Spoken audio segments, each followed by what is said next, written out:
नमस्कार, मैं हूं कौशल सेठ। आप देख रहे हैं एबीपी गंगा। हम आपको देवभूमि की हर खबर से रूबरू कराएंगे। हर बार की तरह आपकी जुबान में आप तक खबर को पहुंचाएंगे, लेकिन एबीपी गंगा सबसे पहले आपके लिए एक बदलाव लेकर आया है। अब हमारे इस शो का नाम है पहाड़ प्रभात, यानी कि उत्तराखंड की मॉर्निंग।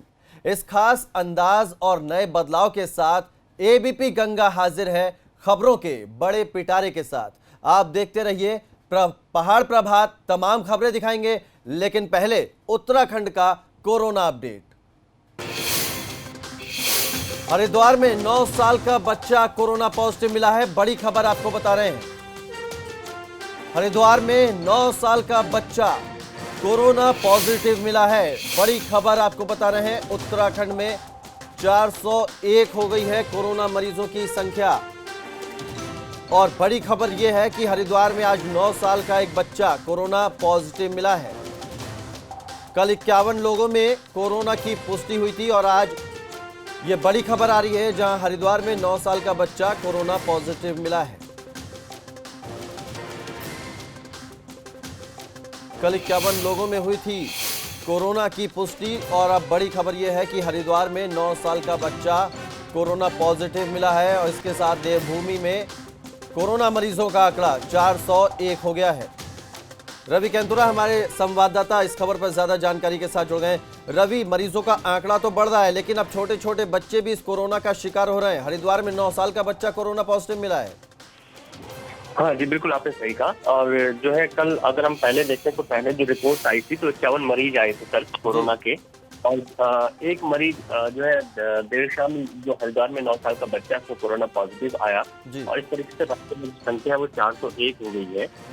और इसके साथ ही जो लगातार जिस तरीके से संख्या बढ़ती जा रही है वो उत्तराखंड के लिए बेहद चिंताजनक है जी। और इसको देखते शासन प्रशासन के द्वारा तमाम प्रयास भी किए जा रहे हैं, लेकिन तमाम जो व्यवस्थाएं हैं कहीं ना कहीं उनकी पोल खुलती हुई भी नजर आ रही है। इस तरीके से कई जगह व्यवस्थाएं दिख रही हैं। साथ ही साथ जिस तरीके से सैंपलों की वेटिंग बढ़ रही है वहाँ पर भी जो व्यवस्थाएं है, क्वारंटीन सेंटरों में व्यवस्थाएं हैं, इसको भी सरकार को देखना होगा। साथ ही साथ जिस तरीके से जो प्रवासी आ रहे हैं अभी तक बहुत कम सैंपलिंग उनकी हुई है, तो जो भी हाई रिस्क एरिया और जो रेड जोन से आ रहे हैं ऐसे लोगों के ज्यादा सैंपल लेने होंगे ताकि उन लोगों को पहले ही पता चल सके कि उनसे वो पॉजिटिव है या नेगेटिव है, ताकि ये जो संक्रमण है वो कम्युनिटी में नहीं आए। बहुत शुक्रिया रवि आपका तमाम जानकारी के लिए। तो बड़ी खबर आपको बता रहे हैं, हरिद्वार में 9 साल का बच्चा कोरोना पॉजिटिव मिला है और प्रदेश में 401 हो गई है कोरोना मरीजों की संख्या। तो लगातार इजाफा हो रहा है, कोरोना मरीजों की तादाद बढ़ रही है और ये शासन प्रशासन के लिए भी चिंता की बात है। हालांकि कुछ जगह, जैसा हमारे संवाददाता ने बताया, कुछ जगह अव्यवस्था भी देखने को मिल रही है। बड़ी खबर आपको बता रहे हैं, हरिद्वार में 9 साल का बच्चा कोरोना पॉजिटिव मिला है। कल 51 लोगों में कोरोना की पुष्टि हुई थी। उत्तराखंड में 401 हो गया है कोरोना मरीजों का आंकड़ा। तो बड़ी खबर आपको बता रहे थे, 401 हो गया है उत्तराखंड में कोरोना मरीजों का आंकड़ा। आगे बढ़ते हैं। सीएम त्रिवेंद्र रावत ने कोरोना वॉरियर्स के लिए प्रोत्साहन राशि का ऐलान किया है। वो कोविड हॉस्पिटल जो कोरोना का इलाज करते हुए संक्रमण से बच जाते हैं, उन कोविड हॉस्पिटल को 50 लाख रुपए प्रोत्साहन राशि के रूप में दिए जाएंगे। ये प्रोत्साहन राशि हॉस्पिटल के डॉक्टर्स और पूरे स्टाफ को दी जाएगी। को लेकर के जिस तरह से हमारे तमाम विभाग अपनी भूमिका का निर्वहन कर रहे हैं और विशेषकर स्वास्थ्य विभाग, चाहे उसमें हमारी आशाएं हों, नर्सेज हों या डॉक्टर्स हों,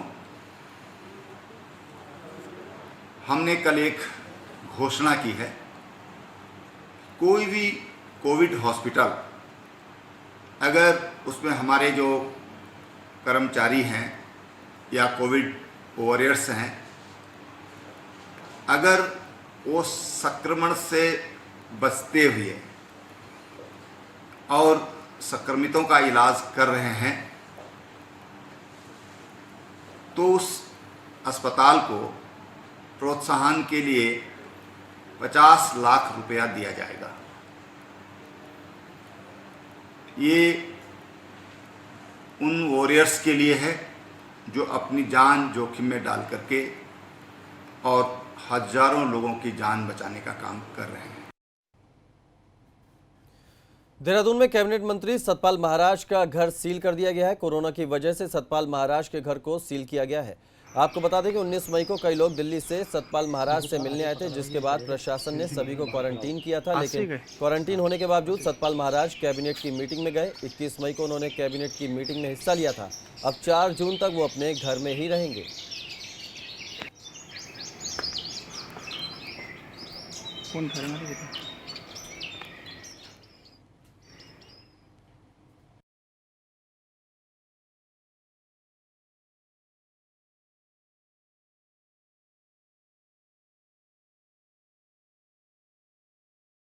उत्तराखंड के पर्यटन मंत्री सतपाल महाराज के घर पर इस वक्त मैं मौजूद हूँ। ये उनका जो है अपना आवास है और इस आवास पर अगर आप देखेंगे तो ये जो सर्कुलर रोड देहरादून के पास जो ये आवास है, यहाँ पर एक जो है नोटिस चस्पा किया गया है। ये नोटिस है जो कोरोना वायरस चल रहा है उसी को देखते हुए यहाँ पर जो नोटिस है वो ये लिखा गया है कि यहाँ पर इस आवासीय परिसर को सुरक्षा की दृष्टि से 20 मई से 3 जून तक होम क्वारंटीन किया गया है। यानी कि इस आवास के भीतर जितने भी लोग हैं वो होम क्वारंटीन रहेंगे। ना ही बाहर से कोई व्यक्ति भीतर जा पाएगा और ना ही भीतर से कोई व्यक्ति बाहरी व्यक्ति से मिल सकता है। इसके पीछे की वजह जो बताई जा रही है वो ये है कि कुछ लोग अलग इलाके से यहाँ पर आए थे और उनसे जो है मिलने के लिए यहाँ पर पहुँचे थे, जिसके बाद जो क्वारंटीन के नियम है उनको देखते हुए यहाँ पर इनको होम क्वारंटीन कर दिया गया है।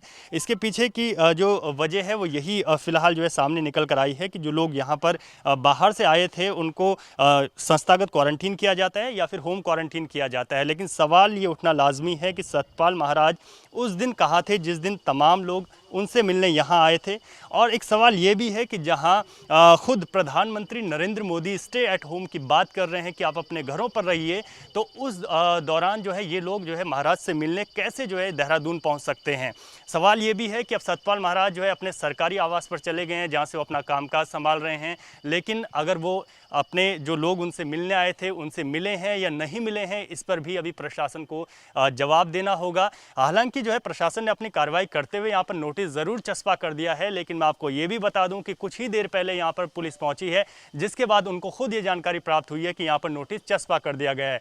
ये नोटिस जो है जिलाधिकारी देहरादून और मुख्य चिकित्सा अधिकारी देहरादून के द्वारा यहाँ पर चस्पा किया गया है। इसके पीछे क्या कुछ वजह हो सकती है, क्या महाराज भी उन लोगों से मिले थे या फिर इन लोगों की क्या कोई जानकारी उनको नहीं थी कि मंत्री से मिलने अगर कोई लोग यहाँ पर पहुँच रहे हैं तो क्या उनको नहीं बताया गया था। ये तमाम सवाल हैं जिनका जवाब प्रशासन को देना ज़रूरी है। अपने सहयोगी क्रिस्टोफर लॉरेंस के साथ रवि कैंतुरा, एबीपी गंगा, देहरादून। स्वास्थ्य सचिव और शहरी विकास सचिव को फटकार लगी है। नैनीताल हाईकोर्ट ने इन सचिव को फटकार लगाई है और अवमानना प्रक्रिया तय करने की चेतावनी दी है। आपको बता दें कि कूड़ा फेंकने और सार्वजनिक जगहों पर थूकने का यह मामला है, जिसमें स्वास्थ्य सचिव और शहरी विकास सचिव से चालानी कार्रवाई मांगी गई थी। कोर्ट ने 26 मई तक विस्तृत रिपोर्ट मांगी थी, लेकिन रिपोर्ट पेश नहीं कर सके। आज दोनों सचिव को ये रिपोर्ट पेश करनी है और ऐसा नहीं कर पाए तो कोर्ट ने अवमानना की कार्रवाई की चेतावनी दी है। तो बड़ी खबर आपको बता रहे हैं, स्वास्थ्य सचिव और शहरी विकास सचिव को फटकार लगाई है नैनीताल हाईकोर्ट ने।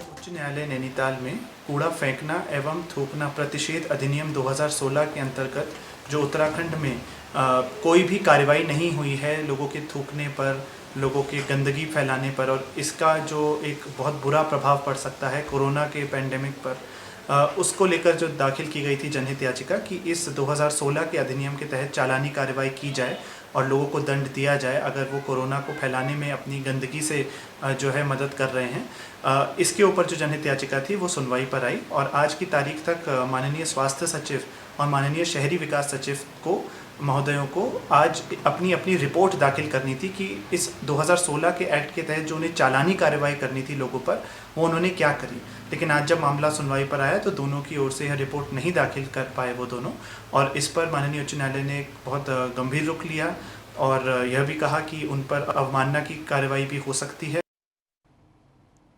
उत्तराखंड में कोरोना का मीटर तेजी से घूम रहा है, मगर प्रवासियों के ठहरने के लिए बनाए गए क्वारंटीन सेंटर अब काल बन गए हैं। अकेले पौड़ी जिले में ही क्वारंटीन सेंटर में 3 लोगों की मौत हो चुकी है, जबकि पिथौरागढ़ में एक महिला की जान चली गई और नैनीताल में क्वारंटीन सेंटर में एक बच्ची को सांप ने डस लिया।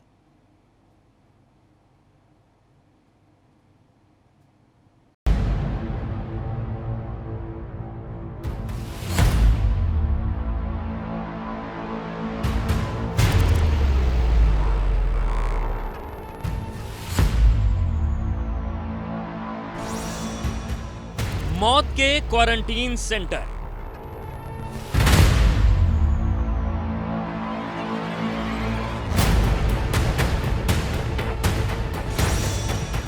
क्वारंटीन सेंटर में काला साया।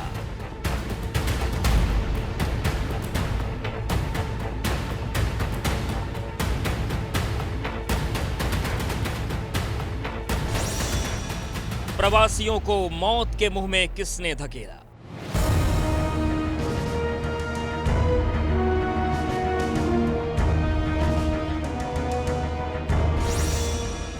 कौन दूर करेगा प्रवासियों की पीड़ा?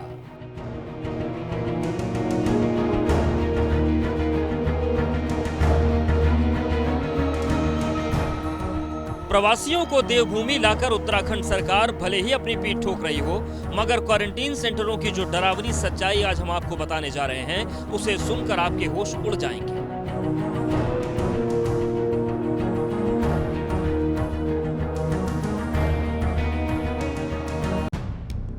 सबसे पहले नैनीताल की तस्वीर देखिए। प्राइमरी स्कूल में बने क्वारंटीन सेंटर में एक 6 साल की बच्ची को सांप ने डस लिया। सांप के जहर से बच्ची की जान चली गई। इससे पहले हम कुछ और कहें, आप उस मां का दर्द सुनिए जिसने अपनी बच्ची को हमेशा के लिए खो दिया। वो करवाया, उन्होंने सब कर दिया। आगे नैनीताल को लड़की को ले गए। अब वहाँ से ये थी, यहाँ की भी बोल दी, सब बोल दी है। व्यवस्था नहीं थी, हम नीचे थे, झाड़ी आड़ी सब हमने काटी। तो सुना आपने, ये हकीकत है प्रदेश की तरफ से बनाए गए क्वारंटीन सेंटर्स की। सीएम से लेकर सरकार के तमाम मंत्री और अधिकारी दावा कर रहे हैं कि प्रवासियों के ठहरने के लिए सबसे बेहतर इंतजाम किए गए, मगर इन तस्वीरों को कैसे झुटलाया जा सकता है? सवाल ये है कि क्या क्वारंटीन सेंटर ऐसी जगह बनाए गए जहां सांपों का बसेरा है?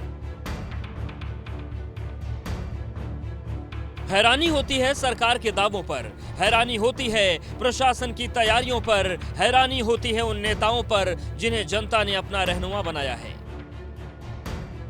उत्तराखंड में आने वाले प्रवासी उत्तराखंडियों के सामने एक तरफ कुआं है, दूसरी तरफ खाई है, क्योंकि राज्य सरकार की ओर से की गई क्वारंटीन सेंटर की व्यवस्थाएं अब पूरी तरह से दम तोड़ती नजर आ रही है। यही वजह है कि पूरे प्रदेश में अब तक क्वारंटीन सेंटर में 5 मौतें हो चुकी हैं, लेकिन सरकार अपनी बेहतर व्यवस्थाओं का बखान कर रही है। विपक्ष में बैठी कांग्रेस भी अब प्रदेश सरकार से यही सवाल कर रही है कि प्रवासियों से किस बात का बदला लिया जा रहा है। हालांकि सरकार के दावों में अभी भी कोई कमी नहीं है। डीएम के प्रोजेक्टर पर रिपोर्ट देखकर चले गए। क्या उन्हें नहीं चाहिए था कि एक इंटीरियर पहाड़ के क्वारंटाइन सेंटर का निरीक्षण करते? वो क्वारंटाइन सेंटर का निरीक्षण करते, वहाँ जाते, घूमते और देखते क्या व्यवस्था है। कोरोना से बचने के लिए तो यहाँ आए, यहाँ क्वारंटाइन सेंटर में मरने के लिए भर्ती हुए थे। स्थिति बढ़िया है, लेकिन बार बार जिलाधिकारियों को निर्देशित किया ही जाता है शासन के स्तर पर, हमारे स्तर पर, कि स्थिति में किसी तरह कोई दिक्कत ना आए, हर प्रकार का ध्यान रखा जाए। क्वारंटीन जो व्यक्ति हो रहे हैं उन सब की हर प्रकार की चिंता की जाए। क्वारंटीन सेंटर्स की स्थिति का अंदाजा इस बात से लगाया जा सकता है कि पौड़ी जिले में क्वारंटीन सेंटरों में अब तक 3 लोगों की मौत हो चुकी है। पौड़ी में बने क्वारंटीन सेंटर में गाजियाबाद से लौटे एक शख्स की मौत हुई थी। मौत के बाद पता चला कि मृतक कोरोना पॉजिटिव भी था, जबकि पिथौरागढ़ के मुनस्यारी में भी क्वारंटीन सेंटर में एक महिला की मौत हुई है। लॉकडाउन में मिली छूट के बाद बड़ी संख्या में प्रवासी लोग उत्तराखंड लौटे हैं। प्रवासी लोगों को वापस अपने घर लाकर प्रदेश सरकार उनसे हमदर्दी जता रही है, मगर बड़ा सवाल ये है कि जब क्वारंटीन सेंटर में सुविधाएं नहीं होंगी तो ऐसी हमदर्दी भला किस काम की?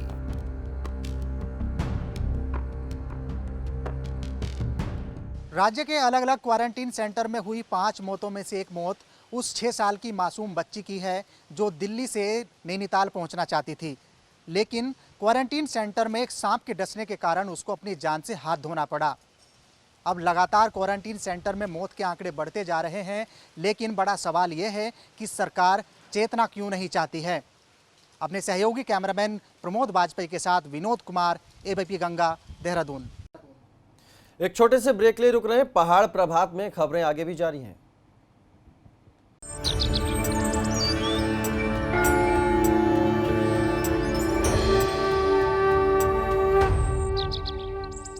क्या स्वागत है आपका। रामनगर में कोरोना के मामले लगातार बढ़ रहे हैं। एक ही दिन में कोरोना के 9 मामले सामने आए हैं। इनमें 8 लोग रामनगर के रहने वाले हैं, जबकि एक काला डूंगी से है। इनमें से 7 लोग प्रवासी भी हैं। तो रामनगर में 9 लोगों की रिपोर्ट पॉजिटिव आई है, 7 प्रवासी हैं, एक काला डूंगी का रहने वाला है।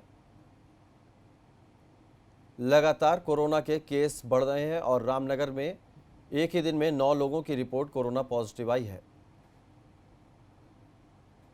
आज जो है 9 लोग पॉजिटिव आए हैं। इसमें से एक काला डूंगी का है, बाकी सभी रामनगर के आसपास के लोग हैं। 2 लोग इसमें से कांटेक्ट वाले हैं, बाकी की हिस्ट्री है, कोई दिल्ली से आया है, कोई नासिक से आया है, कोई कहीं से आया है। पिथौरागढ़ के क्वारंटीन सेंटर में महिला की मौत से हड़कंप मच गया। बताया जा रहा है कि महिला हल्द्वानी से अपने 2 बच्चों के साथ गांव आई थी, जहां उसे प्राइमरी स्कूल में क्वारंटीन किया गया था। महिला की मौत की वजह जानने के लिए उसके सैंपल जांच के लिए भेजे हैं। तो हल्द्वानी से आई थी ये महिला, जिसकी क्वारंटीन सेंटर में मौत हो गई। अब इसकी जांच जारी है। 10,000 और 13,000 मिला के हो गया 23,800। 2 बच्चों के साथ ये महिला हल्द्वानी से आई थी और क्वारंटीन सेंटर में इस महिला की मौत हो गई। अब स्वास्थ्य विभाग जांच में जुट गया है कि आखिर महिला की मौत कैसे हुई है। अंदर जो है खोयम ग्राम सभा है, वहाँ पर एक 52 वर्षीय महिला है, शांति देवी नाम था उनका मृत्यु हुआ था। 3 दिन पहले वो हल्द्वानी से जो है अपने परिवार के साथ में जिरथी में आए थे। वहाँ पर अभी मेडिकल टीम गया हुआ है। अभी प्राथमिक तौर पे ऐसा नज़र आ रहा है कि वो महिला को टीबी से परेशानी था। उनमें कोई लक्षण तो वैसा दिखाई नहीं दिया है। मेडिकल टीम एक बार जांच करके उनका सैंपल भी लेंगे और उसके सैंपल का रिजल्ट का वेट किया जाएगा। बागेश्वर में भी क्वारंटीन सेंटर में स्थिति ठीक नहीं है। प्रवासी लोगों का कहना है कि क्वारंटीन सेंटरों में समय से भोजन तक नहीं मिल पा रहा है। साथ ही बिजली, पानी और शौचालय जैसी सुविधाएं भी मुहैया नहीं है।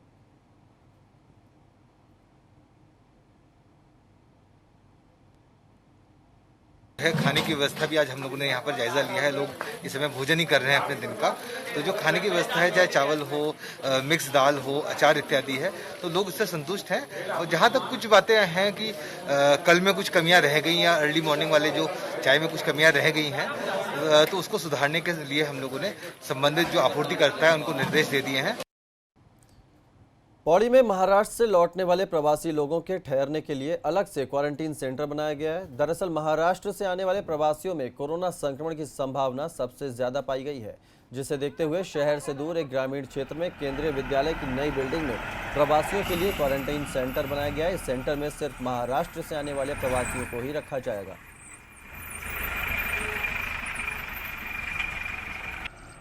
तो महाराष्ट्र के प्रवासियों के लिए एक अलग से क्वारंटीन सेंटर बनाया गया है। इसकी वजह यह है कि महाराष्ट्र से जो प्रवासी आ रहे हैं उनमें कोरोना के मामले ज़्यादा पाए गए हैं।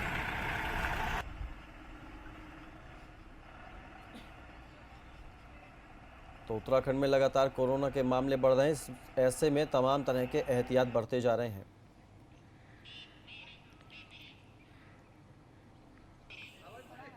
पौड़ी में महाराष्ट्र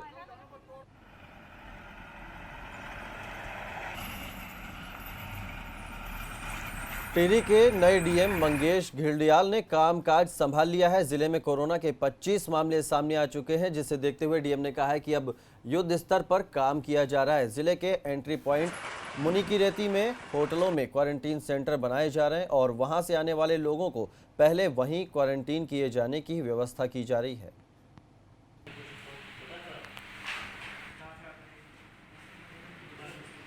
तो टिहरी के नए डीएम मंगेश घिल्डियाल ने कामकाज संभाल लिया है।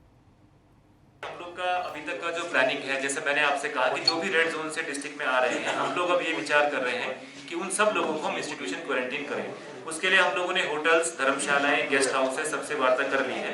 अधिग्रहण हम लोग कर रहे हैं, वहाँ पर सारी सुविधाएं उपलब्ध करा रहे हैं और कोशिश करेंगे कि जो भी व्यक्ति रेड जोन से आए और जिनके संक्रमित होने की संभावना ज्यादा हो, उन लोगों को हम लोग इंस्टीट्यूशन में क्वारंटीन करें। यमुना घाटी क्षेत्र में कोरोना वॉरियर्स गरीब असहाय लोगों की मदद कर रहे हैं। खराब मौसम के बावजूद पुलिस और प्रशासन की टीम जरूरतमंदों की मदद कर रही है। जरूरतमंदों तक खाना और पीने की व्यवस्था की जा रही है। लॉकडाउन में अब तक करीब 700 प्रवासी मजदूर अपने घर को लौट चुके हैं, लेकिन कुछ ऐसे भी हैं जो अपने घर नहीं जा पाए हैं। ऐसे लोगों को प्रशासन की ओर से मदद मुहैया कराई जा रही है।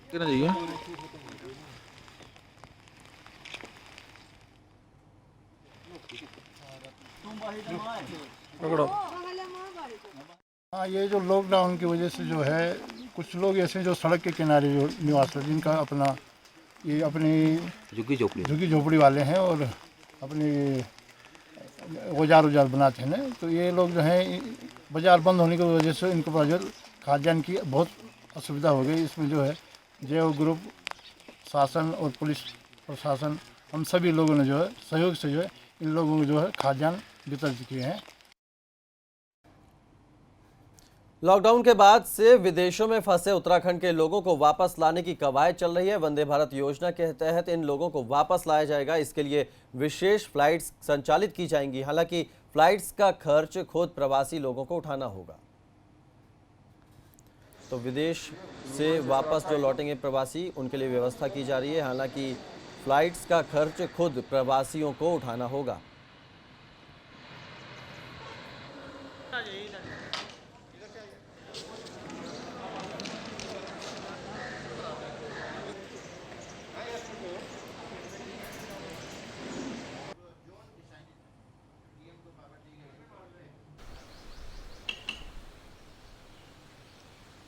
विदेशों में फंसे प्रवासी वापस लौटेंगे।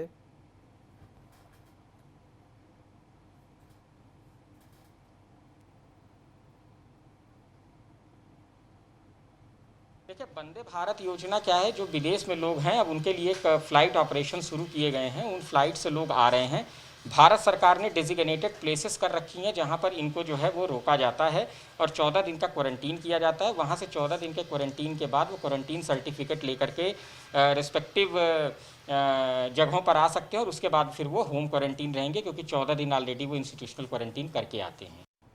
और अब बात उन कोरोना योद्धाओं की जो हमारे और आपके लिए दिन रात मेहनत कर रहे हैं और हमें मदद पहुंचा रहे हैं। लॉकडाउन में फंसे लोगों को राशन नहीं मिल पा रहा है। ऐसे में हल्द्वानी के कोरोना वॉरियर तनुजा जोशी जरूरतमंद लोगों तक लगातार मदद पहुंचा रही हैं, जिसके चलते नैनीताल पुलिस ने भी उन्हें कोरोना वॉरियर का अवार्ड दिया है।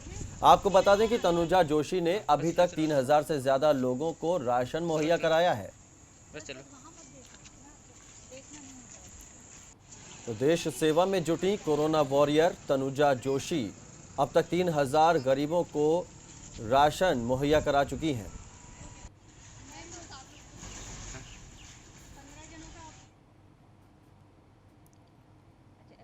एबीपी गंगा न्यूज़ वालों की तरफ से ये पता चला कि गौलापार क्षेत्र में कुछ लोग हैं जो अभी राशन की जहाँ पे व्यवस्था नहीं हो पा रही है, पहाड़ से लोग हैं और लॉकडाउन में फंस गए हैं। उनके आधार कार्ड या राशन कार्ड उसके अनुसार भी उन लोगों को राशन नहीं मिल रहा है। तो इसलिए हम लोग फिर अपने साथ में, ये अंकित है मेरे साथ में काम करते हैं, हम लोग आके यहाँ पर लोगों को राशन देने और स्त्रियों के लिए सैनिटरी नैपकिन और रोज़मर्रा की जो खाने पीने की वस्तु होते हैं, सूखा राशन, वो लेके आए हुए हैं। हरिद्वार से गजराज जंगल से बाहर आ गया। गर्मी ज्यादा थी, इसलिए गजराज गंगा नदी में उतर गया और अपनी थकान उतारने लगा। बताया जा रहा है कि यह गजराज घायल भी था। वन विभाग का कहना है कि एक दूसरे हाथी के साथ इसका संघर्ष हो गया था, जिसमें ये घायल हो गया।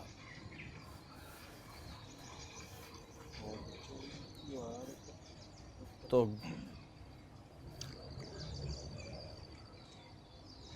गर्मी में गजराज भी परेशान हो गए हैं। खटीमा में शारदा बनबसा बैराज से पानी छोड़े जाने से किसानों के खेतों में पानी भर गया है, जिससे किसानों की धान की पौध पानी में डूब गई है। बताया जा रहा है कि बैराज से पानी छोड़े जाने से नदी ओवरफ्लो हो गई।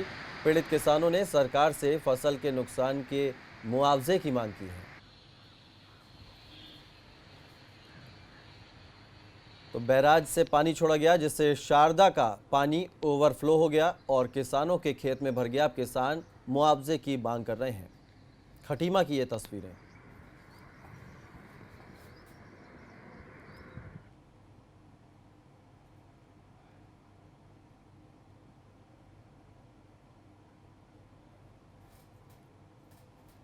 तो फिलहाल पहाड़ प्रभात में इस वक्त के लिए इतना ही, लेकिन 9:30 बजे एक बार फिर देखिएगा पहाड़ प्रभात। नमस्कार।